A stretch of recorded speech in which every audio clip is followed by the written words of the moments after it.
This is Steve Robbins. Welcome to the Get It Done Guys quick and dirty tips to work less and do more. Everyone loves drama. We go to the theater. We watch ministers beat each other bloody in Fight Church, the real-life documentary of churches that have a mixed martial arts practice. And, of course, we can't resist watching YouTube channels where sweet, adorable kittens duke it out over a stuffed mouse. Oh, so cute. But most of us don't really want drama in our professional lives. And yet, we use the internet.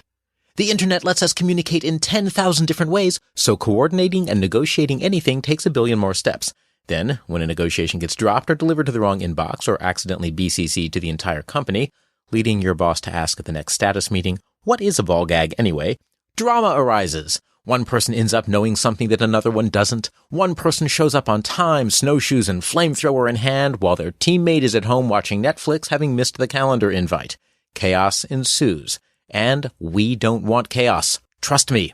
So tame the chaos. Be deliberate with your communication with your colleagues and friends. Choose a communication platform that your teammate uses.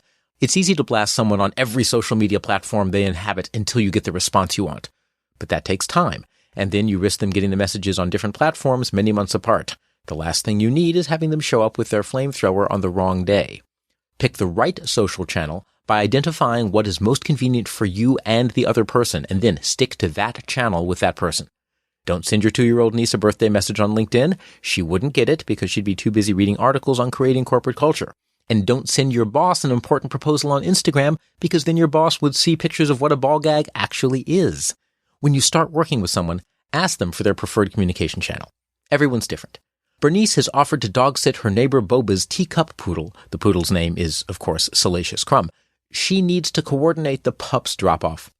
Dear Boba, she begins her note, I am very excited to meet darling little Crumb. The goddess loves little poodles.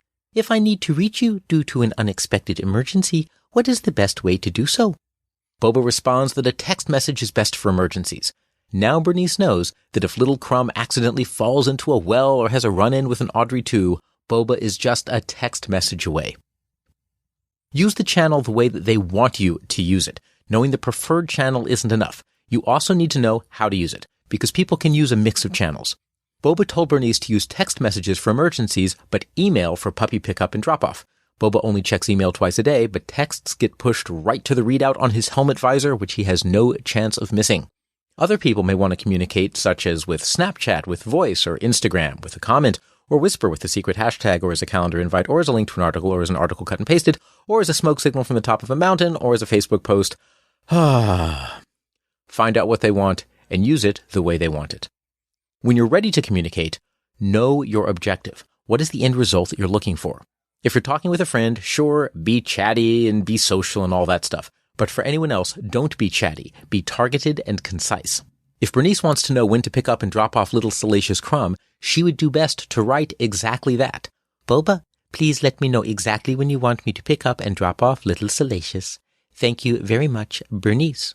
If it sounds short and simple, that's because it is.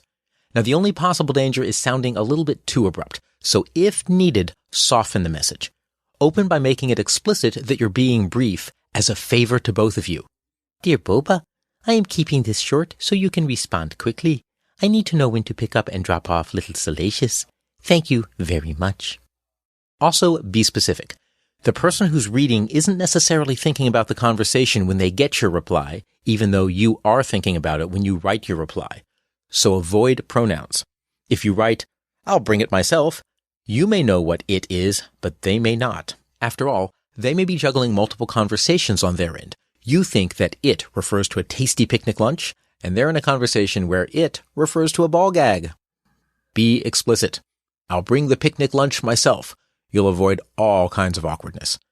This also applies to dates. Don't say tomorrow or next week, since they may have no idea which dates you're referring to. If you send a message saying, do you have any free time tomorrow? And the recipient reads the message tomorrow, then they'll think you mean the day after tomorrow, which is tomorrow's tomorrow, not today's tomorrow, which is clearly what you meant. Instead, say, do you have free time tomorrow, Thursday the 9th? If they get the message late, they'll be able to figure out that your tomorrow is now their yesterday, and they'll have to find another time to meet. Avoid the drama by streamlining your communication.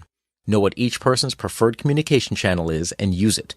Know their protocols around when to use which channel and how to use them.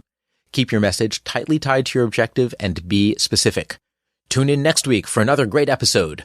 And no matter when you're listening, tune in next week. This is Steve Robbins. Follow Get It Done Guy on Twitter and Facebook.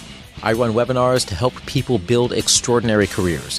If you want to know more, visit steverrobbins.com. That's SteverRobbins.com.